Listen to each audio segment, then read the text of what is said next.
નમસ્કાર મિત્રો, જય હિન્દ, જય જય ગરવી ગુજરાત. હું હેમંત મકવાણા અને આપણે આજે એવા વિડીયો સાથે તમારી સાથે મુલાકાત કરવા આવ્યો છું.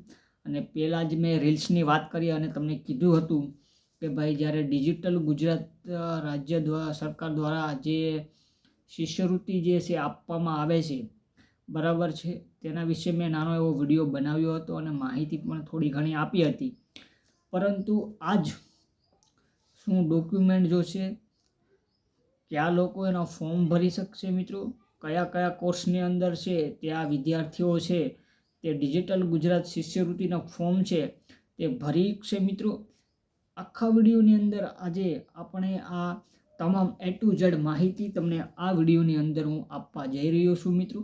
તો બધા મિત્રો જેને પણ જે ફોર્મ ભરવાનું ઓલી વખતે જેને બાકી રહી ગયું હતું, કોઈ પણ કારણોસર ડોક્યુમેન્ટ કે ન તૈયાર થયા કે કોઈ પણ કારણોસર જેને બાકી રહી ગયું હતું, એને ફરીવાર એક મોકો આપવામાં આવ્યો છે મિત્રો ફોર્મ ભરવા માટેનો. તો આજના વિડીયોની અંદર આપણે ચર્ચા કરીશું તમામ વિડીયો અને અંદર, બરાબર છે, અને તમને જણાવીશ મિત્રો કે કયા કયા ડોક્યુમેન્ટ તમને ફોર્મ ભરવા માટે જોશે અને તમારે કઈ રીતે એનું એપ્લાય કરવાનું રહેશે. જો તમારી પાસે લેપટોપ હોય તો તમે ઘરે બેસીને પણ આ એપ્લાય કરી શકો છો, અને ન કોઈ માહિતી હોય તો તમે કોઈ પણ જગ્યાએ કોમ્પ્યુટરની ત્યાં જઈ અને સાયબર કેફેમાં જઈ અને તમે આ ફોર્મ છે તે પોતાનું સબમિટ કરી શકો છો મિત્રો, બરાબર છે. તો આજના વિડીયોની શરૂઆત કરીએ છીએ, બરાબર. અને જે પણ વિદ્યાર્થીને જે બાકી ફોર્મ રહી ગયા હતા એ જલ્દીથી ભરી દેજો. જેના ડોક્યુમેન્ટ તૈયાર નથી તે તૈયાર કરી લે, કારણ કે છેલ્લી તારીખ 10/12/2025 છે મિત્રો. હવે થોડાક સમય છે તે ફોર્મ ભરવાના બાકી છે મિત્રો. જેને પણ શિષ્યવૃત્તિનો લાભ લેવો હોય તે મિત્રો આ ફોર્મ છે તે તાત્કાલિક ધોરણે ભરી દેવા વિનંતી, બરાબર છે. તો ચાલો આપણે આ વિડીયોની ચર્ચા કરીએ, બરાબર છે. અને અંત સુધી વિડીયોને જોતા રહેજો મિત્રો. અને યુટ્યુબ ચેનલની અંદર આપણો વિડીયો જોતા હોય તો લાઈક કરી દેજો, શેર કરી દેજો અને છે ને પોતાના મિત્ર સુધી છે તે પહોંચાડી દેજો, જેથી કરીને તેને પણ શિષ્યવૃત્તિની માહિતી મળી રહે મિત્રો, બરાબર છે. તો ડિજિટલ ગુજરાત સ્કોલરશિપના ફોર્મ ભરવાનું, બરાબર, શરૂઆત મિત્રો થઈ ચૂકી છે, બરાબર છે. અને આ શિષ્યવૃત્તિનો લાભ કેવા વિદ્યાર્થીઓને મળશે તેની પણ ચર્ચા આ વિડીયોની અંદર કરીશ મિત્રો. તો આપણે જોઈએ કે કયા વિદ્યાર્થીઓને આ શિષ્યવૃત્તિના ફોર્મનો લાભ મળશે. તો આપણે ઓબીસી અને એસટી વિદ્યાર્થીઓને આ ફોર્મ શિષ્યવૃત્તિનો લાભ મળવા પાત્ર છે, બરાબર છે. અને આમાં જો ઘણાને એવી પણ ક્વેરી હોય કે કયા કયા કોર્સના વિદ્યાર્થીનો આની અંદર છે તે લાભ મળવાનો છે મિત્રો. તો ચાલો એની પણ ચર્ચા તમને કહી દઉં કે કયા કયા અભ્યાસક્રમની અંદર તમને આ શિષ્યવૃત્તિનો લાભ મળવા પાત્ર છે મિત્રો. તો ચાલો જોઈએ. તો મિત્રો તમે 11-12માં હોય, બરાબર છે, તો તમને આ શિષ્યવૃત્તિનો લાભ મળવા પાત્ર છે. પછી તમે ગ્રેજ્યુએશન કરતા હોય ને કોઈ બી કોર્સ કરતા હોય, ઇવન તમે BA, BCom, BSc, BBA કોઈ પણ જગ્યાએ, બરાબર, કોઈ પણ કોર્સ ગ્રેજ્યુએશનનો તમે કરતા હો તો તમને આ શિષ્યવૃત્તિ મળવા પાત્ર છે, બરાબર છે. પછી બીજી વાત કે જો તમે ITI છે કે ડિપ્લોમા ડિગ્રી તમે કરી રહ્યા હોય તો તમને પણ આ ફોર્મનો લાભ લેવા પાત્ર છે, બરાબર છે. પછી પોસ્ટ ગ્રેજ્યુએશન કરતા હોય ઘણા, બરાબર, તેને પણ મળવા પાત્ર છે. PTC કરતા હોય, BEd કરતા હોય, તમામ લોકોને છે ત્યાં શિષ્યવૃત્તિનો લાભ મળવા પાત્ર છે મિત્રો, બરાબર છે. અને ખાસ કરીને મિત્રો એવા વિદ્યાર્થીઓ કે જે ફાર્મસી મેડિકલમાં હોય તેને પણ આ શિષ્યવૃત્તિનો લાભ મળવા પાત્ર છે, બરાબર છે મિત્રો.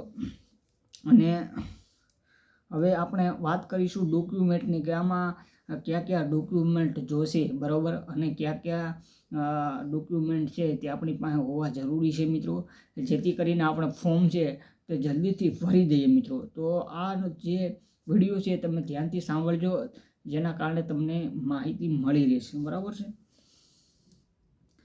પહેલાં તો તમારે આપણે જાતિનો દાખલો તેની જરૂર પડશે મિત્રો. બીજું આપણી પાસે આવકનો દાખલાની જરૂર પડશે. અને ત્રીજું એક ટાસ્કિંગ છે, પરંતુ આપણે જે ફીની પોંચ હોય ને, રિસિપ્ટ કાર્ડ, કે જે આપણે કોલેજની અંદર એડમિશન લઈએ છીએ અને આપણે ફી ભરીએ છીએ ને ત્યાંથી એક આપણને રિસિપ્ટ આપવામાં આવે છે.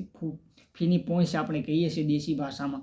એ ફીની પોઈન્ટ પણ આપણે છે તે જોડવાની રહેશે મિત્રો. અને જે 11-12 વાળા છે તો એને તો સરકારી સ્કૂલમાં ભણતા હોય તો સ્વાભાવિક છે કે કોઈ પણ જાતની ફીની પહોંચ ન હોય તો એને શું કરવું, જો કોઈ પણ જગ્યાએ ટ્યુશન ક્લાસીસમાં જતા હોય તો ત્યાં પણ આપણે ફી પે કરતા હોય છે, બરાબર છે.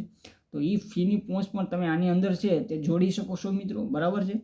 તો એટલું વસ્તુ ધ્યાનથી યાદ રાખજો મિત્રો.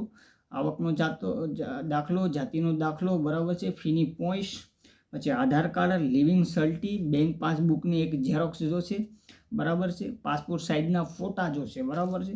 અને જો તમે અભ્યાસક્રમ કરતા હોય અને વચ્ચે જો તમારે ગેપ રહી ગયો હોય, બરાબર છે, કોઈ 11-12 કર્યું હોય અને કોલેજ કરવાની ઈચ્છા ન હોય, એવા લોકોએ જો છે કર્યું હોય કોલેજ, પછી ઈચ્છા થાય કે મારે કોલેજ કરવી છે, તો ત્યારે એક સોગંદનામું કરાવવું પડે છે, બરાબર છે. ગેપ હોય ને એટલે એક સોગંદનામું કરાવવું પડે.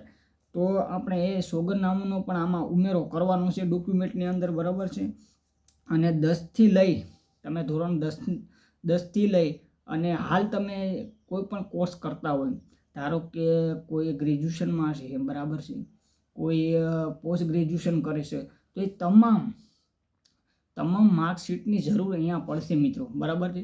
તમે જો ગ્રેજ્યુએશનમાં હોય, 3જા સેમમાં હોય તો 11-12ની સર્ટી પણ જોશે અને પહેલા 2જા સેમની જે પરીક્ષા પાસ કરી એની પણ સર્ટી જોશે. મતલબ તમે પોસ્ટ ગ્રેજ્યુએશન કરતા હોય તો તમામની, બરાબર છે, કે તમે ગ્રેજ્યુએશન જે 6 સેમનું કર્યું છે તેની પણ સર્ટિફિકેટ, 10-12નું પણ જોશે, બરાબર. એટલે આ બધી સર્ટિફિકેટ છે તે તમારે ઉમેરવાની રહેશે. પછી રાશન કાર્ડમાં કેવાયસી તમારી ફરજિયાત હોવી જોઈએ. જો તમારા રાશન કાર્ડની અંદર કેવાયસી નહીં હોય તો ફોર્મ ભરાશે નહીં મિત્રો, આ ખાસ ધ્યાન રાખવું, બરાબર છે. અને તમારો મોબાઈલ નંબર છે તે ફોર્મની અંદર આપવાનો રહેશે, બરાબર છે. અને બીજું છે કે ઈમેલ આઈડી છે તે તમારે જોડવાની રહેશે આ ફોર્મની અંદર, બરાબર છે. ખાસ કરીને મિત્રો આજનો જો તમને વિડીયો સારો લાગ્યો હોય તો લાઈક, શેર, સબસ્ક્રાઈબ કરી દેજો મિત્રો. અને ફોર્મ જો તમે ભરવા ઈચ્છતા હોય તો આ વિડીયો તમને ખૂબ જ ઉપયોગી બની શકે છે મિત્રો. અને છેલ્લી તારીખ આ ફોર્મ ભરવાની છે 10/12/2025 મિત્રો. જેને પણ ગયા વખતે બાકી રહી ગયા હતા, ગુજરાત સરકાર દ્વારા જો ફરી એક મોકો આપવામાં આવ્યો છે મિત્રો, તો આ મોકાની છે આપણે તક ઉઠાવીએ અને ફોર્મ ભરીએ એવી તમામ વિદ્યાર્થીઓને મારી નમ્ર અપીલ છે. અને વિડીયોને શેર કરજો અને બીજા લોકોને પણ આ વિશેની માહિતી મળે અને જો તેમને પણ ફોર્મ ભરવાનું બાકી હોય તો તે જલ્દીથી જલ્દી ભરી દે. જય હિન્દ, જય ગરવી ગુજરાત.